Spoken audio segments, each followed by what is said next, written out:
7. Ask and it will be given to you. Seek and you will find. Verse 7, verse 7. Verse 8. The angel of the Lord encamps around those who fear him and he delivers them. Psalm 34, verse 7. Verse 9. Love each other as I have loved you.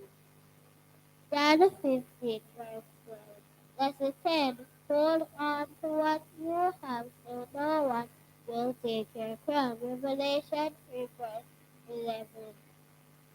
Verse 12.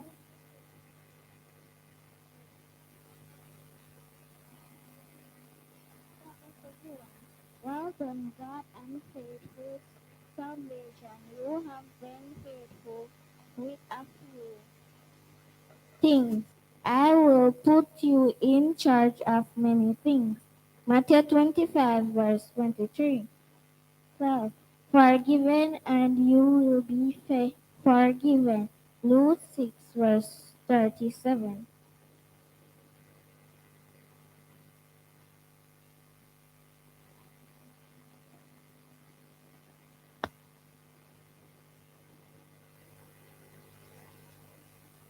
This Sabbath, everyone. Let us forgive. Let us do good to our people, especially to those who belong to the family of believers. Revelation 6, verse 12.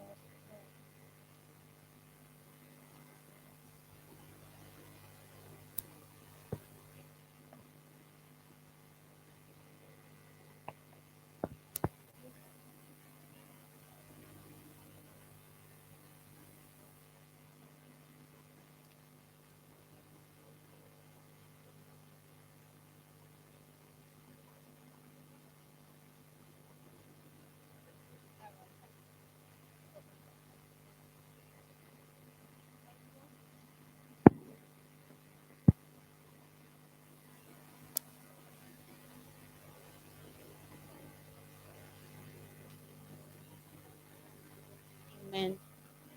Thank you for the primary class. At this time, it is my duty to say welcome to each and everyone that had made it possible into the house of the Lord today. We could have stayed home because we heard that there is a storm coming our way, but we have taken the time out to be in the house of the Lord, and that's a great blessing. Amen. I hope and trust that as you come, that you will receive the blessing and that you will not let the information that you gathered here today slip you. As we are focusing on honoring the Sabbath, at this time we'll have our mission story by Sister Samuel.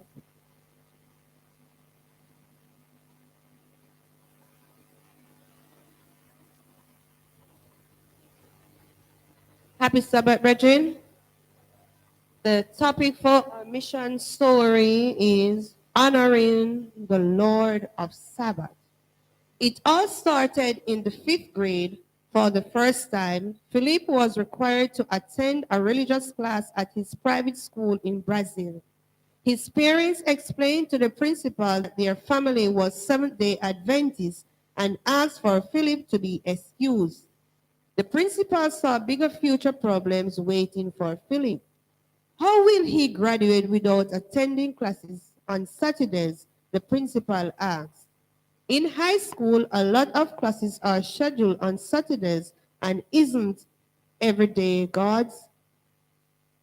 But he gave permission for the boy to leave the classroom and read his Bible and Sabbath school lesson in another room during the religion class. Philip felt uncomfortable being different from the other children, but he had no desire to conform. In his childish mind, he thought, if God was faithful to Daniel and Joseph, he will be. Philip's first Saturday classes began the next year in the 6th grade. At first, there were only 2 or 3 classes. Philip skipped them and studied from his friends' notes. The school respected Philip's right to worship on Saturday and advance him to the next grade. Philip finished elementary school, and his parents were summoned for another talk when he started high school. Many classes and exams are held on Saturdays, the principal said. Are you sure that you want to keep Philip in his school? Philip's father was quite sure. He wanted the boy to stay in the school because it was the same one that he had attended many years earlier. Philip skipped all classes on Saturdays. Sometimes it was difficult. Half of the classes on Half of the classes and some subjects were held on Saturdays, and there was no way that he could take them at another time. But God honored Philip's faithfulness, and he kept advancing to the next grade. At first, the high school classes lasted from 1:30 p.m. to 8:40 p.m. on Mondays to Fridays, with occasional classes in the evenings. But then the number of Saturday classes intensified to 3 classes on Friday evenings, 7 on Saturday mornings, and 4 more on Saturday afternoons. Philip didn't attend any of the classes on Saturday. God blessed Philip, and he graduated from high school. Then it came to pass for Philip to take entrance exam to study medicine at a state university. His dream was to become a physician, but his world seems to fall apart when he failed to make the list of successful university applicants.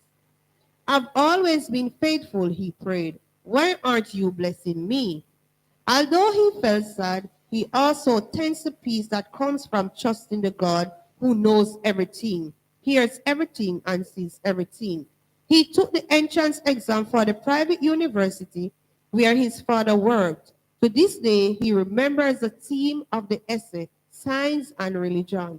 His name again did not make the list of successful applicants. Philip prayed and reflected for a week.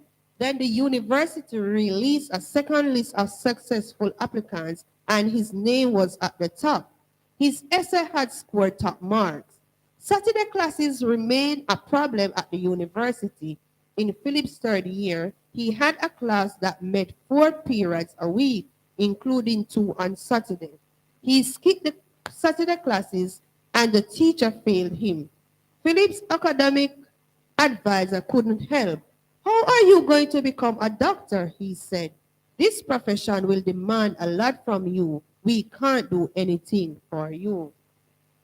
But God provided in an incredible way. When Philip registered for the next semester, he learned that an unusually large number of students had failed the same class in the previous semester.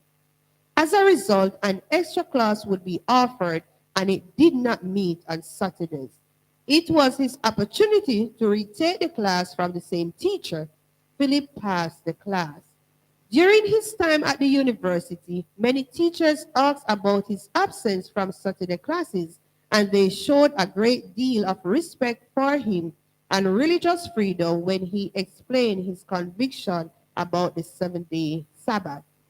Saturday class, Saturday exam continued after Philip finished the university. The exam for medical residency and later for a medical license were scheduled on Saturdays, but Philip was able to take them at another time. Only 30% of hundreds of candidates passed the medical license exam, and amazingly, Philip scored first place in all Brazil. Today, Philip is a professor at the private university where he studied once. Just a few days ago, a teacher mentioned during faculty meeting that an Adventist student was studying in one of his classes. How will she graduate if she misses my classes on Saturdays? He asked. In response, a longtime teacher gestured toward Philip. You have living proof of how someone can miss Saturday classes and still graduate right here in front of your eyes, he said. The Sabbath story is repeating itself, just as God helped Philip when he was faithful. God will help every faithful student and will turn their experience into a mission story to his glory. Part of today's 13th Sabbath offering will help establish 4 new churches in Philip's hometown of Brazil so more people can learn about the Lord of the Sabbath. Another 4 churches will be open in Bolivia. Thank you for your planning. Thank you for planning a generous offering to help spread the gospel in the South American division. Amen. Thank you, Sister Samuel. And this is an encouragement to all of us, especially for the children, the youth, and also adults. We may be facing difficult times. Even with our lessons, we have to study. Some persons have to study on Sabbath. If you realize with Philip, God has been faithful for him, right? Right, church? And he will do the same thing for us. Many of us as adults, we have it difficult to have work because if we're not working on the Sabbath, it seems as if we can't get any job. But if you stand up for the Lord of the Sabbath, he will stand up for you. Amen? I am going to ask all the teachers, please, to stand. As we prepare our 13th Sabbath offering, after the lesson review, we will collect our 13th Sabbath offering. All the teachers, please stand. We'll ask Brother Sinclair to pray on the behalf of our 13th Sabbath lessons review.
Amen. The children will now separate to their different classes.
Testing.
All right, pleasant good morning again, Sabbath School.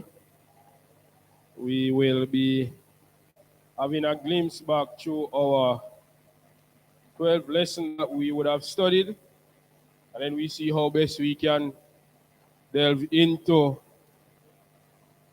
this week lesson. So when we started the quarterly or the lesson study, we learned of what was the first lesson? The shepherd's crucible. And what is the shepherd's crucible? Can anybody remind me what was the shepherd's crucible? All right, it seems like if you look at that picture, you see a rod. Eh? Yes, so that is the shepherd's crucible. It says, remember, text reminds us, he said, he restored my soul. He leads me in the paths of righteousness for his name's sake. Lesson number 2, the crucibles that come. And the text, beloved, do not think it strange concerning the fiery trials, which is to try you as though some strange things happen to you, but rejoice to the extent that you partake of Christ's suffering, that when his glory is revealed, you may also be glad with exceeding joy. So we were reminded not to think it's strange when we go through in our crucibles. All right, that lesson number 3 talks about the bird cage. And there was something that we understand about the bird cage situation. Anybody remember something important? It talks about what a bird that is let loose won't be able to do. Won't be able to learn the master's song. But as soon as the master take that bird and put him in the cage and start to teach that bird the song, take him away from all distraction, that bird will be able to sing the master's song. And sometimes, Bridget, when we are go through, when we find ourselves in our board cage, You don't want to tear it down and come out. Yes. Remember text. In this you greatly rejoice, though now for a little while, if need be, you have been grieved by various trials. Lesson number 4. Seeing the goldsmith's face. And we understand that when God put us in the crucible, the end result should be that when he looks at us, he's supposed to do what? Come like we have memory loss, man. Jesus is lesson that when we go through our trials, the end result should be that he sees him. And the person says that, even like when literally go church and person start preach and he look like him a preach part. He take for himself. Now I was saying then, how will your faith be grown? And it do happen, Bridging. That individual was brave enough to speak what was on his mind. And many of us, we don't speak it, but it do happen. We frown and we vex, and if we not stop completely, we take a while. We take a break from church. That's true. But we all, with unveiled face, beholding as in a mirror, the glory of the Lord, are being transformed into the same image from glory to glory, thus just as by the Spirit of the Lord. Lesson number 5. Extreme heat. Yet it pleased the Lord to bruise him. He has put him to grief. When you make his soul an offering for sin, he shall see his seed. He shall prolong his days, and the pleasure of the Lord shall prosper in his hand. That is found in Isaiah chapter 53 and verse 10. There are times when the heat will be extreme, but we need to bear the heat.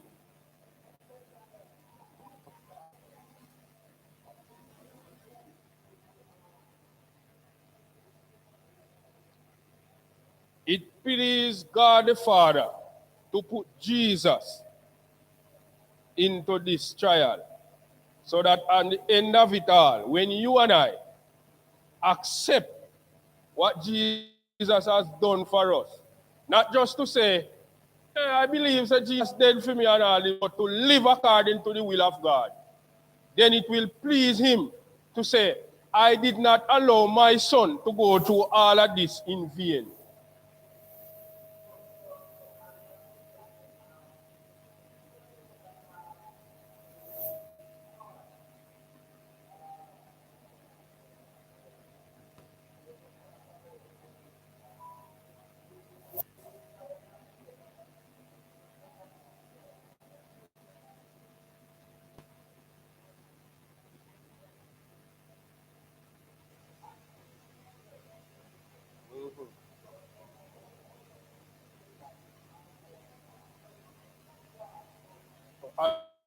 Allow you to suffer with suffering. You have to contextualize the suffering that it doesn't